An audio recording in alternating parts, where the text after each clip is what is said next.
Private Otto Meier huddled in the freezing Belgian barn with 43 other captured German soldiers, his breath forming white clouds in the darkness as he waited for what he was certain would be his execution. The 19-year-old had been taught that American captors showed no mercy, that prisoners were shot on sight or left to freeze in the bitter December cold.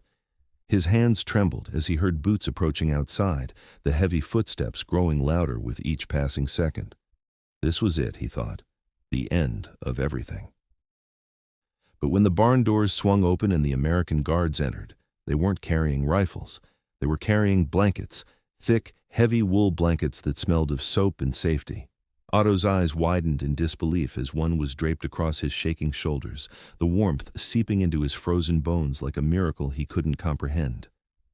Around him, hardened German soldiers began to weep, their certainty of death replaced by something they had almost forgotten existed in this brutal war: simple human kindness. Before we carry on, please hit the subscribe button to make my day and let me know where you are watching from in the comments. The journey that brought Otto Meier to that barn began 3 weeks earlier in the dense forests of the Ardennes, where snow fell in thick curtains and the cold penetrated every layer of his Wehrmacht uniform. He had been conscripted into the army just 8 months prior, pulled from his apprenticeship as a carpenter in the small Bavarian village of Oberammergau, where his family had lived for generations. His father, Wilhelm Meier, had lost his left arm in the Great War and had begged the conscription officers to spare his only son, but in December 1944, Nazi Germany was scraping the bottom of the barrel for soldiers, taking boys who should have been in school and old men who should have been tending gardens. Otto remembered the morning he left home with painful clarity. His mother, Anna, had packed his rucksack with extra socks she had knitted herself, her fingers bleeding from pushing the needles so quickly to finish them in time. His younger sister, Greta, only 14 years old, had clung to his coat and refused to let go until their father gently pried her fingers loose. The last thing Otto saw as the military truck pulled away was his family standing in the doorway of their small house, his mother's hand pressed to her mouth and his father's arm around Greta's shoulders, all of them growing smaller and smaller until they disappeared around the bend in the road. Basic training had been rushed and brutal. There was no time for the methodical instruction that previous generations of German soldiers had received. Instead, Otto and the other young recruits were shouted at by officers who seemed more desperate than disciplined, drilled on firing positions and grenade throws, but given little explanation about strategy or purpose. The propaganda was relentless. Every evening they gathered in the barracks to hear about American barbarism, about how enemy soldiers tortured prisoners and committed unspeakable atrocities. Otto wanted to believe these were exaggerations, but he was just a village boy who had never traveled more than 50 kilometers from home. What did he know about the world beyond the Bavarian Alps? By the time he was shipped to the Western Front in late November, winter had already begun to bare its teeth. Otto's unit, the 312th Volksgrenadier Division, was composed mostly of other young conscripts and a handful of older veterans who had survived the Eastern Front. These veterans moved through the camp like ghosts, their eyes hollow and their movements mechanical. They rarely spoke to the younger soldiers, and when they did, it was usually to offer grim advice about keeping your head down and not trusting anyone. The officer in command of Otto's company was Captain Friedrich Vogel, a 38-year-old career soldier from Hamburg who had lost his entire family in an Allied bombing raid the previous spring. Vogel was neither cruel nor kind. He simply existed in a state of numb functionality, issuing orders with the enthusiasm of a man reading from a telephone directory. Otto learned quickly that Vogel had stopped believing in victory months ago, but continued to serve because he had nowhere else to go and nothing left to return to. The Battle of the Bulge, as it would later be known, began on December 16th with a massive German offensive that caught the Allied forces by surprise. For Otto, the battle was a confusion of explosions, screaming, running through snow that sucked at his boots like quicksand, and the constant, gnawing terror that the next second might be his last.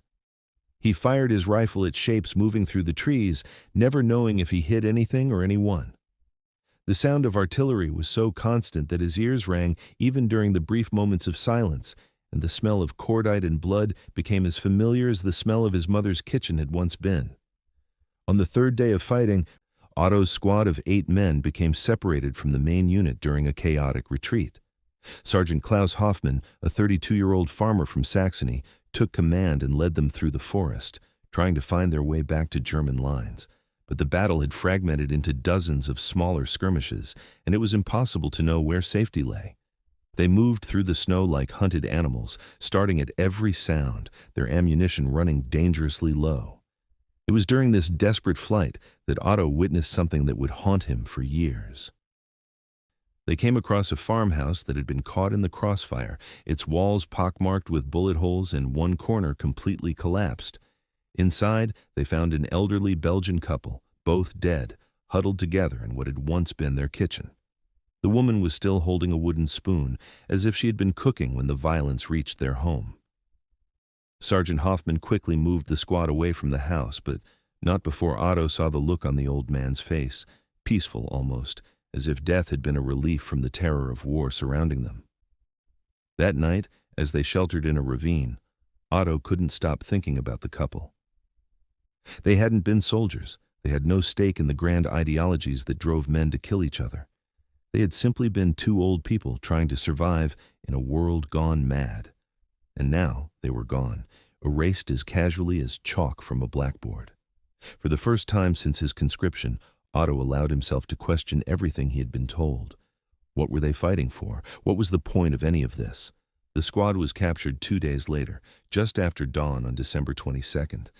They had been trying to cross an open field when American soldiers appeared from the tree line on 3 sides, their weapons trained and their voices shouting commands in English that Otto barely understood.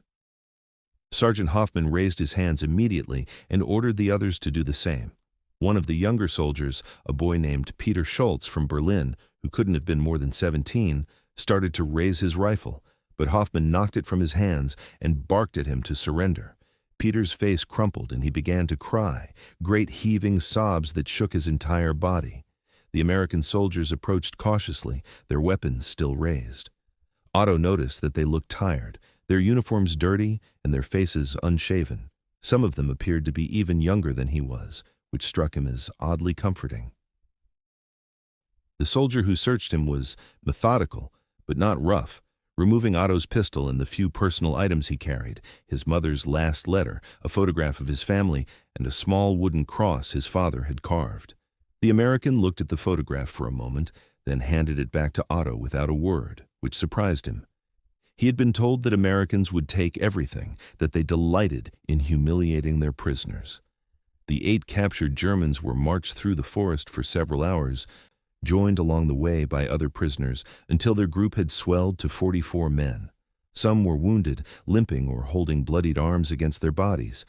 The American guards allowed them to help each other, even stopping once to let the men drink from a partially frozen stream. Otto found himself walking beside a corporal named Werner Beck, a 35-year-old schoolteacher from Munich who had been conscripted the previous year. Werner had a bandage around his head, blood seeping through the cloth, but he walked steadily and even managed to smile when Otto offered him support.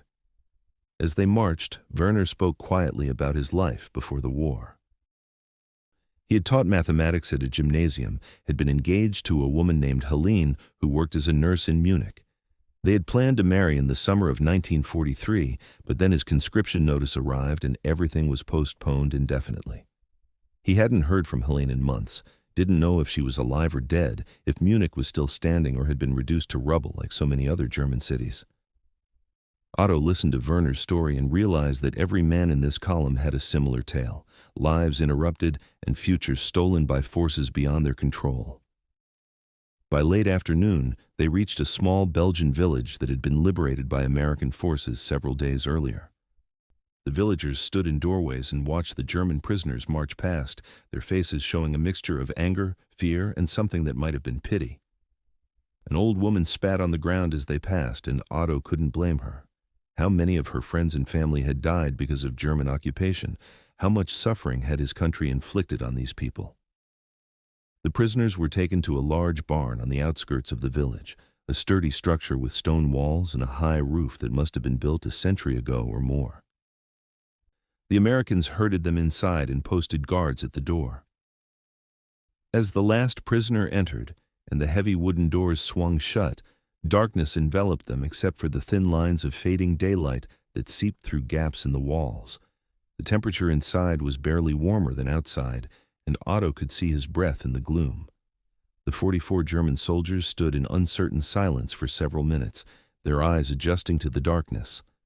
Then, someone sat down in the straw that covered the floor, and gradually others followed until they were all seated or lying down, exhausted from the march and the days of combat that preceded it. Otto found a spot near the wall and drew his knees to his chest, trying to conserve what little body heat he had left. His feet were numb inside his boots and his fingers ached with cold. As the hours passed and full darkness fell, the whispers began. The men talked among themselves in hushed, frightened tones about what would happen next. Most were convinced that execution was imminent. They had all heard the propaganda about American treatment of prisoners, stories that painted the enemy as merciless killers who shot captured soldiers without trial or hesitation. Some of the older soldiers claimed to have witnessed American brutality themselves, though Otto suspected these stories grew more elaborate with each telling. Peter Schultz, the young soldier who had nearly gotten them all killed when they were captured, was crying again, trying to muffle the sound against his sleeve. Otto moved closer to him and put a hand on his shoulder, not knowing what else to do. Peter looked up with red-rimmed eyes and whispered that he didn't want to die, that he had never even kissed a girl, never done anything with his life except work in his uncle's butcher shop and then get drafted into this nightmare. Otto told him that everything would be all right, though he didn't believe it himself. The words felt hollow and useless, but they were all he had to offer. Werner Beck, the schoolteacher, sat nearby and spoke in a low voice about probability and chance. He said that mathematically speaking, not all captured soldiers could be executed because armies needed intelligence from prisoners, needed to know enemy positions and strengths. It was a logical argument delivered in the calm tone of a man explaining geometry to students, but Otto could hear the tremor underneath the words, the fear that Werner was trying to rationalize away. Still, some of the men seemed comforted by this reasoning, nodding to themselves and repeating Werner's words like a prayer. Sergeant Hoffman remained silent through all of this, sitting with his back against the wall and his eyes closed. Otto wondered what the older man was thinking, whether he had accepted death or was simply too tired to care anymore.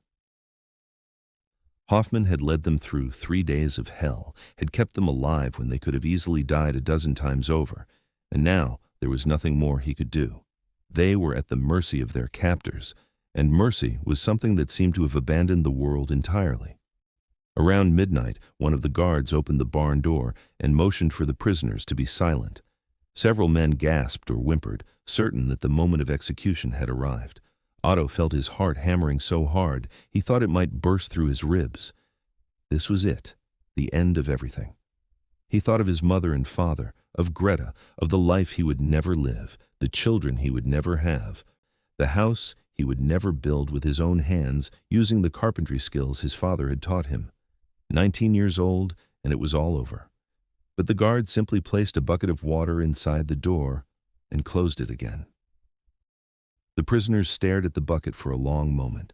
Then someone crawled forward and discovered that it was actually soup, thin and lukewarm, but food nonetheless. The news spread through the barn in whispers, and men began to line up, each taking a careful sip before passing the bucket to the next man. When it reached Otto, he was surprised by the taste. It was vegetable soup with bits of potato and carrot, seasoned with salt and pepper. It wasn't much, but it was more than he had expected, more than he had been told to expect. After the soup was finished, the barn fell into fitful silence. Some men managed to sleep despite the cold, their exhaustion overcoming their fear.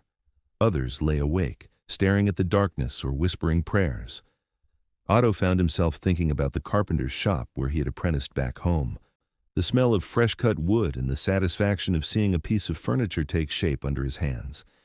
His master, Herr Zimmermann, had been teaching him about joinery, how to fit pieces together so perfectly that no nails were needed, only the precise geometry of wood against wood. It seemed like another lifetime, those peaceful days in the workshop, and he wondered if he would ever see Herr Zimmermann again, ever run his hands over smooth planks of oak or pine. December 23rd dawned cold and gray, the weak winter sun providing light but no warmth. The barn doors opened and American soldiers brought in another bucket, this time containing ersatz coffee, the bitter chicory substitute that both armies had learned to tolerate. The prisoners drank gratefully, wrapping their frozen hands around the warm metal and savoring the heat, if not the taste. One of the American guards, a young soldier with red hair and freckles who looked like he belonged in a schoolroom rather than a war zone, caught Otto's eye and nodded. It was a small gesture, barely noticeable, but it struck Otto as profoundly human in a way that made his throat tighten. Throughout the morning, the prisoners were taken out in small groups to relieve themselves and stretch their legs under heavy guard.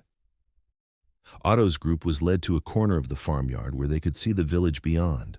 Smoke rose from chimneys, and despite the war, life seemed to be continuing in some fashion. He saw an old man splitting firewood, a woman hanging laundry that would probably freeze before it dried, and two children playing in the snow, their laughter carrying across the cold air. The scene was so achingly normal that Otto had to look away. When they were returned to the barn, more prisoners had been brought in, swelling their number to nearly 60. These new arrivals brought fresh rumors and speculation about their fate. One claimed to have overheard American soldiers talking about a prisoner of war camp in France where conditions were decent and the Red Cross delivered packages. Another insisted that they would all be put on ships and sent to America to work in labor camps until the war ended.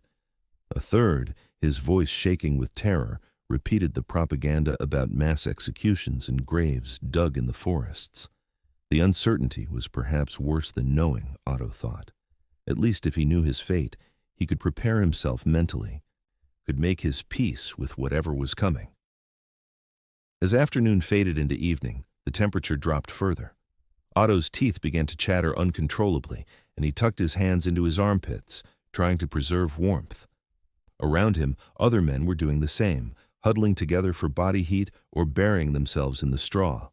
Peter Schultz was shaking so violently that Werner Beck pulled the young soldier against him, wrapping both arms around him like a father comforting a child. The gesture was tender and heartbreaking, and Otto had to blink back tears at the sight of it. When full darkness fell and the cold became truly dangerous, Otto began to wonder if this was how they would die, not by bullet, but by exposure, freezing slowly in this Belgian barn while their captors slept in warm beds. He had heard stories of soldiers freezing to death on the Eastern Front, how they simply lay down in the snow and never got up again, how the cold made you sleepy and confused until you didn't even realize you were dying. Was that what awaited them? Would they simply drift off one by one until morning found 60 frozen corpses? But then, around 8 o'clock, the barn doors opened again. This time, multiple guards entered carrying something large and bulky. Otto's heart seized with fear. Certain that these were weapons, that the execution was finally beginning. He heard other men gasp and cry out, heard Peter Schultz begin to sob. Sergeant Hoffman stood up slowly, his face resigned but calm, ready to face whatever came with dignity. Then one of the guards stepped into the thin light from an electric torch another was holding, and Otto saw what they were carrying. Blankets. Heavy wool army blankets, the kind the Americans issued to their own soldiers. Not rifles, not bayonets, not instruments of death. Blankets. The guards began moving through the barn, draping blankets over the prisoners' shoulders. They worked efficiently but not roughly, making sure each man received one.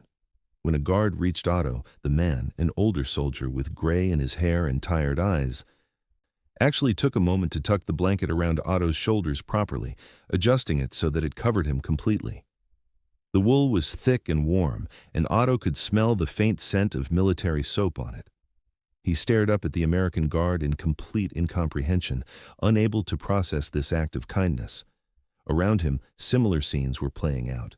The German soldiers sat in stunned silence as they were covered with blankets, their certainty of death colliding with this unexpected mercy. Some began to cry, tears running down dirty cheeks as they clutched the blankets like lifelines. Werner Beck removed his glasses and wiped his eyes, his shoulders shaking. Even Sergeant Hoffman seemed affected, his jaw working as he pulled his blanket tight around himself and turned his face toward the wall. Otto wrapped the blanket around his body and felt warmth begin to seep into his frozen limbs. It was the most wonderful sensation he had ever experienced, better than any summer day, better than sitting by the fire in his father's house, better than anything he could remember. But more than the physical warmth was what the gesture represented. These Americans, these enemies he had been taught to fear and hate, had chosen to give comfort instead of bullets. They had seen 60 freezing German soldiers and decided to help them rather than let them suffer. It went against everything Otto had been told, everything he had been conditioned to believe. When the last blanket had been distributed, the guards left the barn and closed the doors behind them. For several minutes, no one spoke. The only sounds were sniffles and the rustle of straw as men adjusted their new blankets. Then, Peter Schultz said in a small, wondering voice, "Why would they do this?" And the question hung in the cold air like something sacred. Werner Beck was the first to attempt an answer. He said that maybe the propaganda had been wrong. Maybe Americans weren't monsters, but just men like themselves. Soldiers who had been conscripted into a war they didn't choose, and who still retained some basic human decency. Maybe they saw that the prisoners were freezing and simply couldn't stand by and let it happen, regardless of uniforms or national allegiances. Maybe compassion wasn't dead after all. An older soldier named Gustav Richter, who had survived the Eastern Front and rarely spoke, said something that Otto would remember for the rest of his life. Gustav said that this moment proved that even in the depths of war, even when men were trained to be killers and taught to hate, there was still a spark of humanity that could not be entirely extinguished. He said that these American guards had chosen to see them not as enemies, but as human beings, and the choice mattered more than any propaganda, any ideology, any political system. That choice, Gustav said, was what separated civilization from barbarism. Otto lay back in the straw, the blanket wrapped tightly around him, and felt something shift inside his chest. The fear that had gripped him for days began to loosen its hold. He was still a prisoner, still uncertain of his future, still far from home and everyone he loved. But he was warm. He was alive. And he had been shown mercy when he expected none. That had to mean something. That had to count for something in the grand accounting of the universe. As he drifted toward sleep, Otto thought about the American guard who had tucked the blanket around his shoulders. He wondered about that man's story, where he came from, whether he had a family waiting for him at home, whether he too had been torn away from a peaceful life and thrust into this nightmare. He wondered if that man understood what his simple act of kindness meant, how it had shattered the carefully constructed hatred that propaganda had tried to build. He wondered if they would ever meet again after the war, if there would be a way to thank him properly, to tell him that he had given a 19-year-old German boy not just warmth, but hope. Through the night, Otto woke several times, and each time was struck anew by the reality of the blanket wrapped around him. It was still there, still warm, still real. Not a dream, not a hallucination brought on by cold and fear, but genuine kindness from people who had every reason to hate him. By morning, something had fundamentally changed in Otto Meier. He was still a German soldier, still technically at war, but he was no longer able to believe the lies he had been told about the enemy. He had experienced firsthand that mercy existed, that compassion could cross battle lines, that humanity persisted even in the darkest hours. The guards brought breakfast, more thin soup and hard bread that had to be dunked in liquid to be chewed. The prisoners ate with good appetite, their spirits lifted by the warmth of the blankets and a night of survival. Some of the men actually smiled and exchanged quiet jokes, a remarkable transformation from the terrified group that had entered the barn the previous day. Peter Schultz sat up straighter and even managed to eat without crying, the blanket draped over his shoulders like a protective cape. Later that morning, an American officer entered the barn accompanied by a translator. The officer was a captain in his 30s with a weather-beaten face and serious eyes. Through the translator, he informed the prisoners that they would be transported to a proper prisoner of war camp the following day, where they would be processed and held according to the Geneva Conventions. He assured them that they would be treated fairly, given adequate food and shelter, and allowed to send word to their families through the Red Cross that they were alive. The officer paused, then added something that wasn't required by military protocol. He said that he knew many of them had been told lies about American treatment of prisoners, had been frightened into believing they would be executed or tortured. He wanted them to know that the United States took its obligations under international law seriously, that prisoners of war had rights that would be respected. He couldn't promise that everything would be comfortable or easy, but he could promise that their basic humanity would be acknowledged and protected. When the translator finished, several prisoners nodded in acknowledgement. Otto felt gratitude well up in his chest, not just for the words, but for the fact that this officer had taken the time to say them, to ease fears that he must have known were present. It would have been easier to say nothing, to simply transport them like cargo and let them figure out their fate as it unfolded. But he had chosen to offer reassurance, and that choice mattered immensely. The rest of December 24th passed quietly. The prisoners were allowed to keep their blankets and were given additional food at midday and evening. Some of the men sang Christmas carols softly, their voices blending in harmony that was both beautiful and heartbreaking. Werner Beck led them in Stille Nacht, and Otto joined in, his voice cracking on the familiar words. He thought of his family gathered around their Christmas tree, his mother placing the angel on top while Greta arranged the candles. Were they singing this same song at this very moment? Were they thinking of him, wondering if he was alive or dead, warm or cold, safe or in danger? As darkness fell on Christmas Eve, one of the guards brought in several extra blankets and distributed them so that some men could have 2 layers of warmth. This unexpected generosity sparked more tears and quiet expressions of gratitude. Gustav Richter, the veteran who had survived the Eastern Front, said that in 2 years of fighting, this was the first time he had felt like a human being rather than a piece of military equipment to be used and discarded. The statement hung in the air, profound in its simplicity and truth. That night, wrapped in his blanket with a full stomach and relative warmth seeping into his bones, Otto Meier made a promise to himself. If he survived this war, if he made it home to Bavaria and his family, he would dedicate his life to building things rather than destroying them. He would use his carpenter's skills to create furniture and houses, to make things that would last and bring comfort to people's lives. He would tell anyone who would listen about this moment in the Belgian barn, about the American guards who had chosen mercy over hatred, warmth over cold, life over death. He would be living proof that even in war, humanity could prevail. Christmas morning, 1944, arrived with fresh snow falling outside the barn. The prisoners were given hot coffee and bread with a thin spread of jam, a feast compared to what many of them had been surviving on during the battle.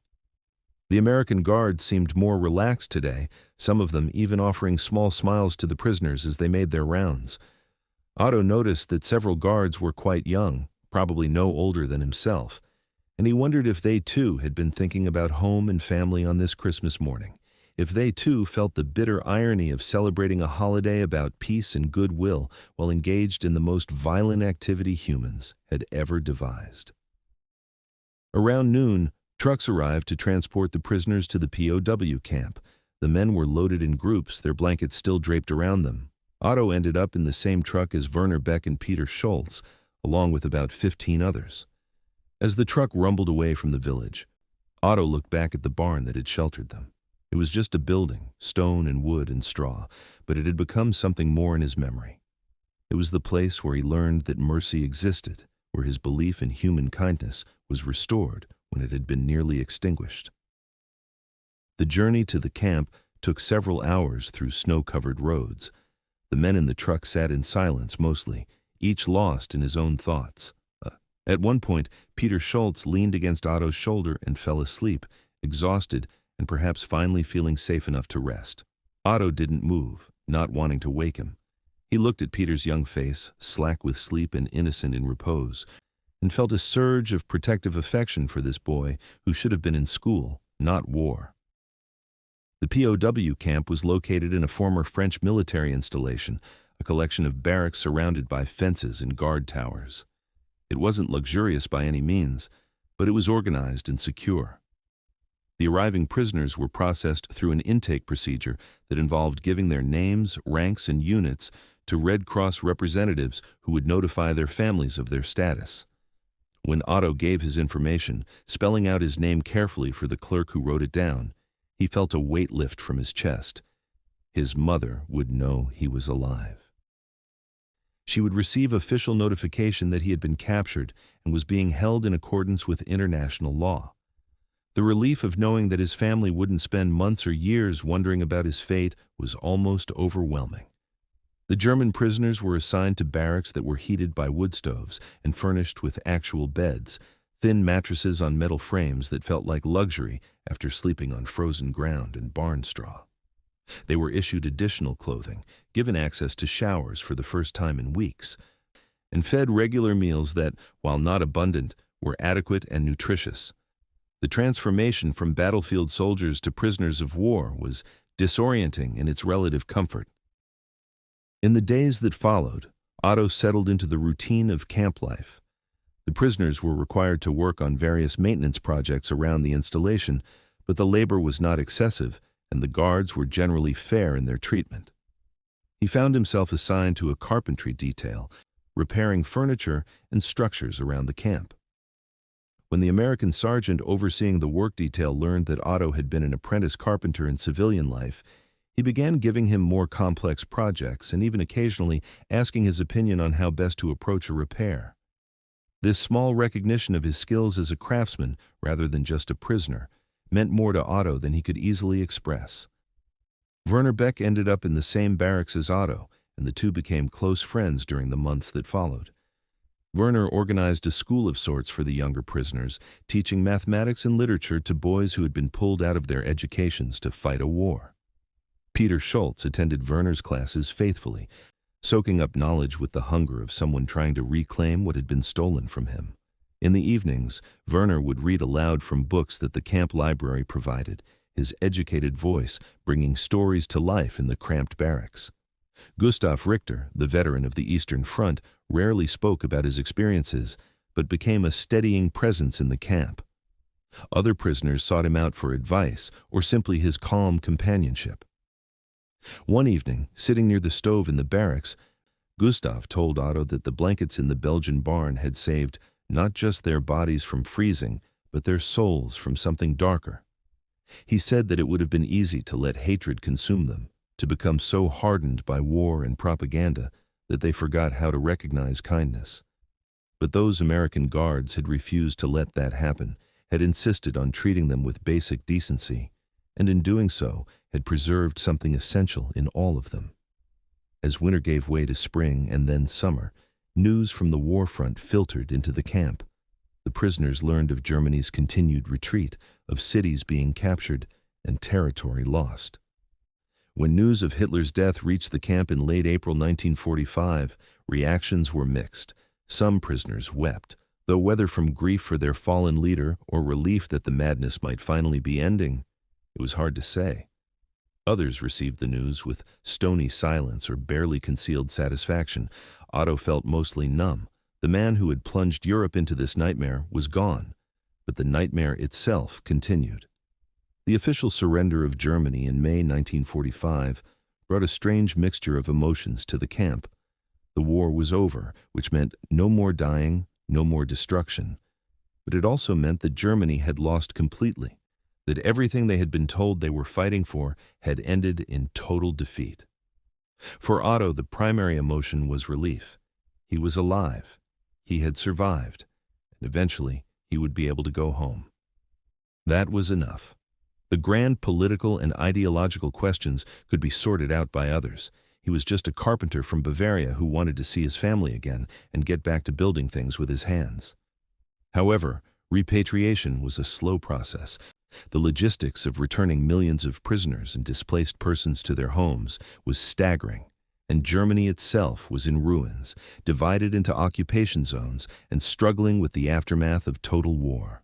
Otto and the other prisoners from his barracks remained in the POW camp through the summer and into the fall, working, studying, and waiting for news of their eventual release. During these long months of waiting, Otto thought often about the night in the Belgian barn. It had become a touchstone in his memory, a moment of clarity in a life that had been thrown into chaos. He talked about it with Werner Beck, with Peter Schultz, with Gustav Richter, and the other men who had been there. Each of them processed the experience differently, but all agreed that it had been significant, that it had changed something fundamental in their understanding of the world. They had learned that enemies could be merciful, that nationality didn't determine the content of a person's character, that even in war there were those who chose kindness over cruelty. In October 1945, Otto finally received his repatriation orders. He would be transported back to Bavaria in 2 weeks, released to return to his family and his life. The news brought joy so intense it was almost painful. He would see his mother and father again, would hug his sister, would walk the familiar streets of his village. He would return to Herr Zimmermann's carpentry shop and ask if his apprenticeship was still available. He would rebuild his life from the ruins of war. On his last evening in the camp, Otto's barracks held a small farewell gathering. Werner Beck gave him a letter to deliver to Helene in Munich if he passed through that city, a letter that Werner had written and rewritten dozens of times, trying to find the words to reconnect with a love that war had interrupted. Peter Schultz, who would be released the following month, made Otto promise to write to him once he was home. Gustav Richter simply shook Otto's hand and told him to live well, to build beautiful things, and to remember that humanity was stronger than hatred. The journey back to Bavaria took 3 days through a Germany that Otto barely recognized. Cities he had known were reduced to rubble. Forests that had stood for centuries were scarred by battle. Refugees clogged the roads, pushing carts piled with possessions, their faces etched with exhaustion and loss. Otto saw the physical evidence of what the war had cost, and the magnitude of the destruction was almost incomprehensible. When the transport truck finally dropped him in a village 10 kilometers from Oberammergau, Otto walked the rest of the way home. It was late afternoon in mid-October, and the autumn air was crisp with the promise of winter. The familiar mountains rose around him, unchanged by war, eternal and solid. As he walked the road he had traveled countless times as a boy, Otto felt pieces of himself falling back into place. This was his landscape, his home, and it welcomed him back. He saw his family's house from 100 meters away and broke into a run. His mother was in the garden, pulling up the last of the summer vegetables. She looked older than he remembered, grayer and more bent, but when she heard his footsteps and looked up, her face transformed with joy. She dropped the vegetables and ran to meet him, and when they collided in an embrace, Otto felt years of fear and tension drain away. His father appeared in the doorway, tears streaming down his face, and Greta came running from the house, no longer the 14-year-old girl he had left, but a young woman of 17. They held each other in the middle of the road for a long time, not speaking, just being together after so much time apart. When they finally released each other, Anna kept touching Otto's face as if to confirm he was real, that her son had truly come home. Wilhelm gripped his shoulder with his one hand, the strength in that grip speaking volumes. Greta simply wouldn't let go of his arm, walking pressed against his side as they moved toward the house. Inside, the house was much as Otto remembered it, though smaller somehow, as if his experiences had expanded his sense of scale. The furniture his grandfather had built still sat in its familiar places. The photographs on the wall included the one of him in his Wehrmacht uniform, taken just after basic training when he still believed in the nobility of serving. His mother had kept his room exactly as he had left it, the bed made with the quilt she had sewn, his carpentry tools arranged neatly on the small workbench under the window. That first evening home, they sat around the kitchen table and talked until well past midnight. Otto told them about his capture, about the barn in Belgium, and especially about the blankets. When he described how the American guards had chosen to give warmth instead of bullets, his mother wept, and his father nodded slowly, understanding the profound significance of that moment. Greta listened with wide eyes, asking questions about the camp and the other prisoners, trying to understand what her brother had endured. Otto's parents shared their own stories of the war years. His father had returned to carpentry despite his missing arm, adapting his techniques and tools to accommodate his disability. He had kept the family fed through years of rationing and shortages, had protected them as best he could from the worst excesses of the Nazi regime. His mother had worked in a factory making military uniforms, her fingers aching from the long hours of sewing. Greta had been pulled out of school at 15 to work in the fields, contributing to food production as the war consumed more and more of Germany's resources and manpower. They told him about neighbors who had died in bombing raids, about the fear that pervaded daily life as the war turned against Germany, about the relief they felt when it finally ended, even though defeat brought its own hardships. They spoke of the occupation forces, American soldiers who now patrolled their region, and Otto was struck by how his parents described these occupiers with a kind of resigned acceptance rather than the hatred he might have expected. They were just men doing a job, his father said, and most of them seemed more interested in getting home than in punishing defeated Germans. In the days that followed, Otto reintegrated into village life slowly. Oberammergau had survived the war relatively intact compared to the cities, though it bore scars.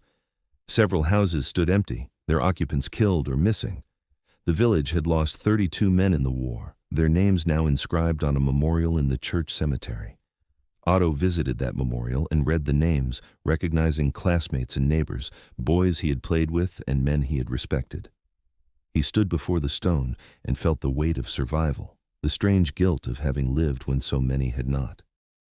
Herr Zimmermann welcomed Otto back to the carpentry shop with tears in his eyes. The old craftsman had lost his own son on the Eastern Front in 1943 and had feared losing his apprentice as well. He immediately put Otto back to work, not as an apprentice anymore, but as a journeyman carpenter, recognizing that war had aged Otto beyond his 20 years. The familiar rhythm of cutting, planing, and joining wood became a kind of therapy, a way to process everything he had experienced through the meditative practice of his craft. Otto kept his promise to Werner Beck, traveling to Munich in late October to find Helene. The city was a landscape of ruins, whole neighborhoods reduced to rubble with only occasional buildings standing like broken teeth. He found Helene working as a nurse in a hospital that operated out of a building that had been a school before the war. When he gave her Werner's letter, she clutched it to her chest and wept. She told Otto that she had assumed Werner was dead, that she had heard nothing from him in over a year and had tried to prepare herself for the worst. Learning that he was alive and would be home soon transformed her grief into joy so intense she could barely speak. Before leaving Munich, Otto walked through the destroyed streets and tried to comprehend what had been lost. This had been one of Germany's great cities, a center of art and culture and learning, and now it was rubble and ruin.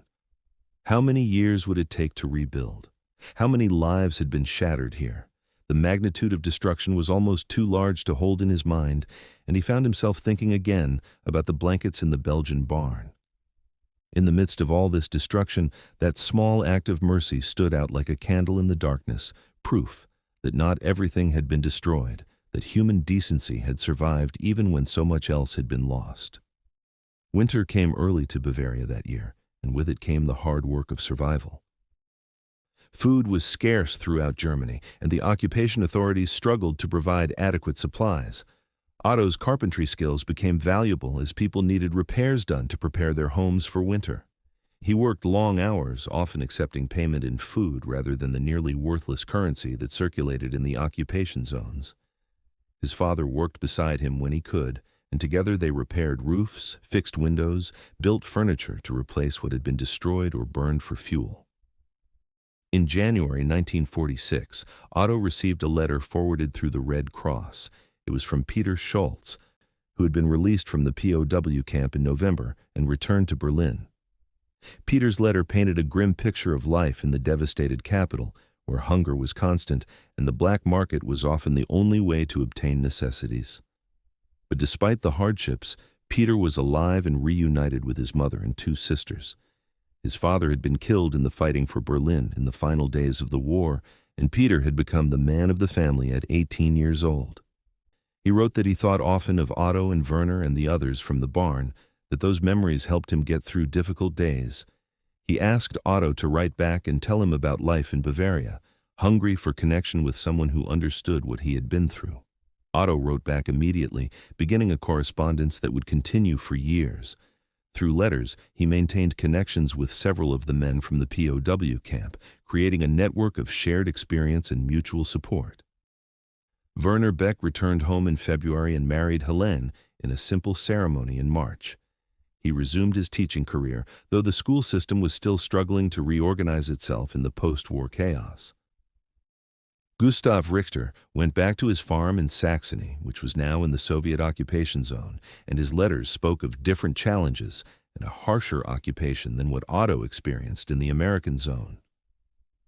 As 1946 progressed into 1947 and beyond, Otto watched Germany begin the long, difficult process of rebuilding. The Marshall Plan brought American aid that helped restart the economy. New political structures emerged from the ashes of the Nazi state. War crimes trials held former leaders accountable for atrocities that shocked even those who had lived through the war. The country was divided into East and West, a split that would last decades and separate families and friends. Through all of this, Otto continued his carpentry work, gradually building a reputation as a skilled craftsman. In 1948, he was offered a position as a master carpenter overseeing a construction project in a nearby town. The work was challenging but rewarding, and he found satisfaction in helping to rebuild what war had destroyed. He designed and built homes for families displaced by the war, crafted furniture for schools that were reopening, and repaired churches that had stood for centuries and would stand for centuries more. In the spring of 1949, Otto met a young woman named Katerina, who worked as a seamstress in the village. She had lost her first husband in the war and was raising a young daughter alone while working to support them both. Otto was drawn to her quiet strength and the sadness in her eyes that mirrored his own. They began seeing each other, taking slow walks through the mountains on Sunday afternoons, while her daughter played with Greta, who had become like an aunt to the child. By autumn, they were engaged, and they married in a small ceremony in December, almost exactly 5 years after the night in the Belgian barn. Otto never forgot about the blankets. The memory remained vivid even as years passed and his life filled with new experiences and responsibilities. He told the story to Katerina, to their children when they came along, to his apprentices at the carpentry shop he eventually opened. He told it not as a war story, not as an adventure or a tale of heroism, but as an example of what humans were capable of, even in the darkest circumstances. He told it to remind people, and himself, that mercy was always a choice, and that choosing mercy mattered more than any ideology or national allegiance. In 1952, Otto received an unexpected letter from the United States. It came from a man named Robert Harrison, who identified himself as one of the American guards who had been at the barn in Belgium that December night. Harrison explained that he had been haunted by memories of the war and had begun trying to contact some of the German prisoners he had guarded, wanting to know if they had survived and returned home. Through Red Cross records and considerable persistence, he had tracked down Otto's address. Harrison's letter described his own experiences, how he had been drafted into the Army in 1943 at the age of 22, leaving behind a job as a schoolteacher in Ohio. He wrote about the cold in Belgium, about feeling the humanity of the German prisoners even though they were technically enemies, about making the decision to requisition blankets from supply and distribute them to freezing men. He said that choice had defined how he thought about the war in the years since, that it represented the best of what he hoped America stood for, compassion and decency even toward those we fought against. Otto wrote back immediately, his letter running to several pages as he tried to express what that night had meant to him. He described how the blankets had not just warmed their bodies, but had restored his faith in humanity at a moment when it had nearly been extinguished.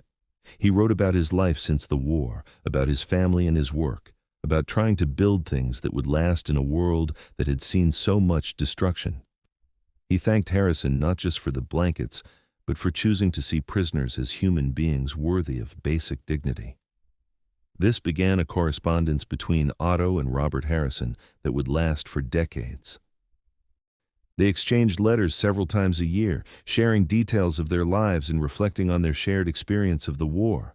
In 1961, Harrison visited Germany on vacation and made the journey to Oberammergau, specifically to meet Otto in person. The two men, now in their late 30s, embraced like old friends despite having spent only one night in proximity to each other 17 years earlier. Harrison met Otto's family, toured his carpentry shop, and spent 3 days in Bavaria before continuing his travels. During that visit, the two men talked for hours about the war and its aftermath. Harrison confessed that he had struggled with what he had seen and done during the war, that he had nightmares and moments of guilt that therapy had only partially addressed. Otto shared his own struggles, the way certain sounds or smells could transport him back to the fear and chaos of combat, the survivor's guilt he felt when thinking of classmates who had not come home. They found comfort in these shared confessions, in the understanding that war had marked them both in ways that those who had not experienced it could never fully comprehend.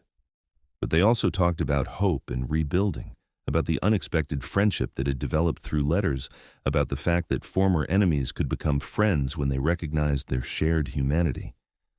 Harrison said that meeting Otto confirmed what he had hoped, but had not been certain of, that his choice to distribute blankets had mattered, had made a real difference in at least one person's life. Otto assured him it had made a difference in many lives, that he was far from the only prisoner who remembered that night with gratitude and wonder.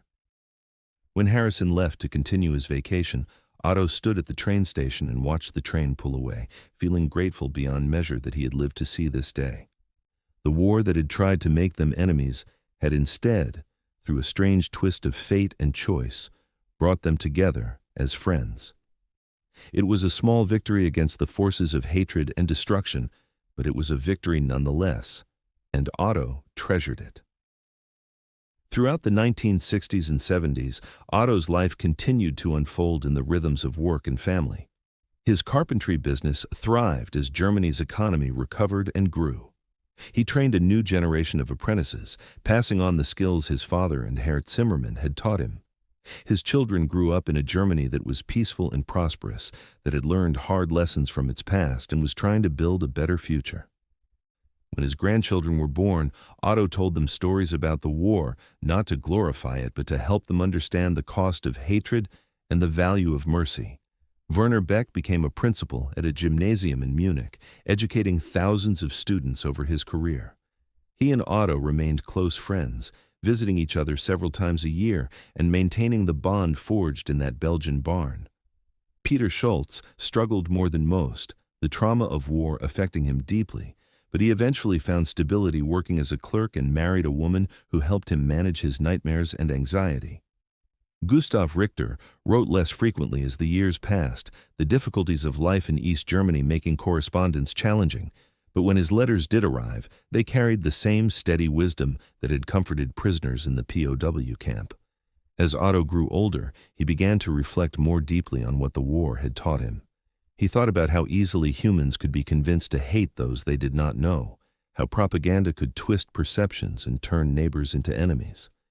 He thought about the fragility of civilization, how quickly order could dissolve into chaos when fear and ideology were allowed to override reason and compassion. But he also thought about the resilience of the human spirit, the capacity for kindness even in the midst of horror, the way a simple act, like giving blankets to freezing prisoners, could ripple outward through decades and shape lives in profound ways. In 1989, when the Berlin Wall fell and Germany began the process of reunification, Otto was 64 years old and thinking about retirement. He watched the celebrations on television with tears in his eyes, remembering all that his country had been through, all that had been lost and all that had been rebuilt. The young people dancing on the wall and flooding through the open borders had no memory of the war. For them, it was ancient history. But Otto remembered, and he was grateful that they lived in a world where such joy was possible. He finally connected with Gustav Richter again after the wall fell, speaking to him by telephone for the first time in over 40 years. Gustav's voice was older and raspier, but still carried that tone of calm wisdom. They talked about the changes sweeping across Europe, about the unexpected miracle of seeing Germany reunified in their lifetimes. Gustav said he had never thought he would live to see this day, that he had accepted the division as permanent. Now he was planning to visit Bavaria for the first time since before the war, and Otto immediately invited him to stay at his home. When Gustav arrived in the spring of 1990, the three old men, Otto, Werner, and Gustav, gathered together for the first time since 1945. They were in their 60s now, their hair gray or gone, their bodies marked by age and hard work. But when they sat together in Otto's workshop and talked, they were young soldiers again, remembering the barn and the blankets and the fear that had been replaced by mercy. They raised glasses of beer and toasted the American guards they had never properly thanked, toasted the friends who had not survived to see this reunion, toasted the strange and winding paths that had brought them from that freezing barn to this moment of peace and friendship. Otto retired from carpentry in 1992, but continued to take on special projects that interested him. He built cradles for his grandchildren, crafted a new altar for the village church, restored antique furniture as a hobby. His hands, gnarled with arthritis but still skilled, shaped wood with the same care and attention he had learned as a boy. Each piece he created carried within it the lessons of his life, the understanding that building was always more valuable than destroying, that creating beauty and utility was a way of affirming life itself. Robert Harrison retired from teaching around the same time and increased the frequency of his visits to Germany. He and Otto took trips together, visiting Berlin to see the changes happening in the reunified capital, traveling to Belgium to find the barn where it had all happened. The barn was still standing, converted now into a storage facility for a local farm, but the stone walls were the same. They stood inside together, two old men remembering a night 48 years earlier when a choice was made that changed lives. Harrison said he sometimes wondered what would have happened if he had not decided to get those blankets, if he had simply followed orders and let the prisoners endure the cold. Otto said he had wondered the same thing and had concluded that he might not have survived, might have frozen or given in to despair, and therefore would never have built the life he now treasured. In the early 2000s, as Otto entered his 70s, he began writing down his memories of the war and its aftermath. His children had encouraged him to do this for years, wanting to preserve his story for future generations. He wrote in longhand on paper, filling notebook after notebook with his neat, precise handwriting. He wrote about his childhood in Bavaria, about his conscription and brief training, about the terror of combat and the confusion of capture. But most of all, he wrote about the blankets, about that pivotal moment when mercy triumphed over hatred and changed the trajectory of his understanding of the world. His written memoir was never published in any formal sense, but copies circulated among family and friends, and eventually someone posted excerpts on the internet where they found a wider audience. Otto received letters and emails from people around the world who had read his story and been moved by it. Some were veterans who shared their own stories of unexpected kindness in wartime. Others were young people trying to understand what their grandparents had experienced. All of them seemed to find meaning in the simple tale of soldiers and blankets, proof that even in the darkest times, light could break through. Robert Harrison passed away in 2006 at the age of 85. Otto received the news from Harrison's daughter and wept for the loss of his friend, the man who had given him blankets, and in doing so, had given him hope. He traveled to Ohio for the funeral, one of the hardest journeys of his life, and spoke at the service about what Harrison's act of kindness had meant.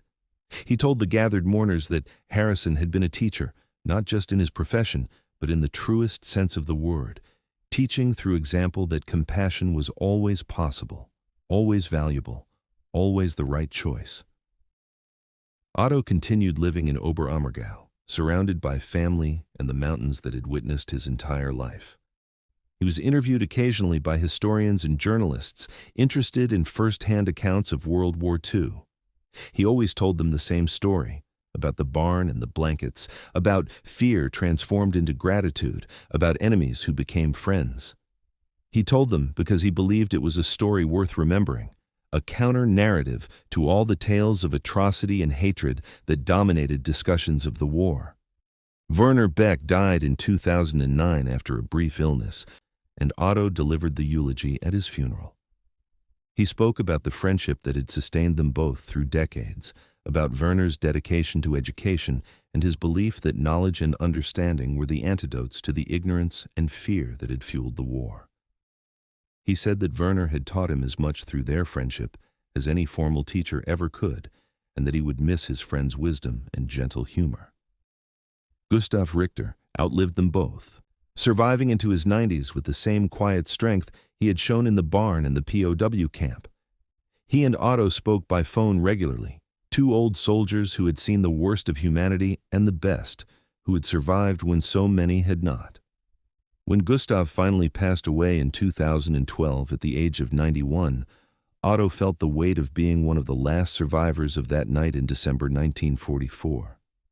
The responsibility of remembering became heavier, more urgent. Who would tell the story when he was gone? Otto celebrated his 90th birthday in 2015, surrounded by children, grandchildren, and great-grandchildren who represented a future he had once feared would never exist. The party was held in his workshop, the space that had been central to his life for so many decades. Looking around at the faces of his family, Otto felt overwhelmed with gratitude for every moment he had been given, every day he had lived beyond that freezing night in the barn. He had been 19 years old and certain he was about to die, and instead he had been given blankets and mercy and 70 more years of life. In his brief speech at the party, Otto talked about the importance of choosing kindness over cruelty, mercy over vengeance, understanding over hatred. He said that the world still faced many of the same challenges it had faced in his youth, that fear and prejudice and nationalism still threatened to tear people apart. But he also said that individuals had the power to make choices that mattered, that a simple act like giving a blanket to someone who was cold could ripple outward through time and change lives in ways we might never fully comprehend. He urged his family to always choose mercy, to always see the humanity in others, to always remember that enemies were made, but friends were chosen. Otto Meier passed away peacefully in his sleep in January 2017 at the age of 91. His obituary in the local paper mentioned his long career as a master carpenter, his service in World War II, and his dedication to his family and community. But it also told the story of the blankets, of the night in the Belgian barn when American soldiers chose compassion over cruelty and changed the life of a frightened 19-year-old German soldier. The funeral was well attended, with family traveling from across Germany and several from abroad. Harrison's daughter came from Ohio, carrying a letter her father had written but never sent, a final message to his old friend expressing gratitude for their unexpected friendship. The letter was read aloud at the service, and there was hardly a dry eye in the church as Harrison's words reached beyond death to honor the bond he and Otto had shared. Otto was buried in the village cemetery, not far from the memorial to those who had died in the war. His gravestone was simple, bearing his name and dates and a single line he had requested. He chose to build. It was a fitting epitaph for a man who had spent his life creating rather than destroying, who had taken the mercy shown to him in a frozen barn and transformed it into a philosophy of living. In the months after his death, Otto's memoir was compiled and published as a small book by his family. It found an audience beyond what anyone expected, particularly among educators who used it to teach students about the human dimension of war, about the choices individuals make even within the constraints of larger historical forces. The story of the blankets became a lesson in the importance of mercy, a reminder that even in the midst of tremendous evil, good could exist and could make a difference. Years later, researchers discovered records that identified the unit that had guarded the barn in December 1944 and confirmed that Robert Harrison had indeed been among them. The records also showed that Harrison had requisitioned the blankets without explicit authorization, that he had taken it upon himself to provide this comfort to prisoners. This detail added another layer to the story, evidence that Harrison's choice had involved some personal risk, that he had acted not just as a soldier following orders, but as a human being exercising moral judgment. The barn in Belgium still stands, and in 2019, a small plaque was placed outside it, commemorating the events of December 1944. The plaque tells the story briefly, mentions the German prisoners and the American guards, and concludes with a line that Otto would have appreciated: "Here, mercy triumphed over hatred." Visitors occasionally stopped to read the plaque and photograph the barn, pilgrims of a sort seeking connection to a moment when the better angels of human nature prevailed. The story of Otto Meier and the blankets continues to circulate, shared in books and articles, told in classrooms and living rooms, passed down through families as a reminder of what is possible when we choose compassion over cruelty. It has become one of those rare war stories that emphasizes not the violence and destruction, but the humanity that persists despite everything. The kindness that breaks through even in the darkest hours. In a world that often seems determined to repeat the mistakes of the past, that still struggles with hatred and fear and the dehumanization of those we perceive as different, Otto's story offers a counter-narrative. It suggests that we are not doomed to endless cycles of violence and revenge, that individual choices matter, that mercy is never wasted, even when extended to those we have been taught to hate. The blankets that American guards gave to German prisoners on a cold December night in 1944 saved lives not just from freezing, but from the spiritual death of believing that compassion was impossible. The legacy of that night lives on in the lives Otto built, in the furniture he crafted, in the students Werner taught, in the families Peter and Gustav supported, in all the moments of beauty and connection that might never have existed if mercy had not been chosen over cruelty. It lives on in the friendship between Otto and Robert Harrison, proof that former enemies could become brothers when they recognized their shared humanity. And it lives on in the telling of the story itself, in every person who hears it and is reminded that we always have a choice, that mercy is always possible, that kindness matters more than we might imagine. Otto Meier was just one soldier among millions, his story just one thread in the vast tapestry of World War II. But his story reminds us that history is not just made by generals and politicians, it is made by individuals making choices in specific moments, by guards deciding to bring blankets to prisoners, by prisoners choosing to remember mercy rather than hatred. These small choices accumulate and shape the world in ways that statistics and strategic analyses can never fully capture. In the end, Otto's life was a testament to the power of a single act of kindness to transform not just a moment, but an entire lifetime.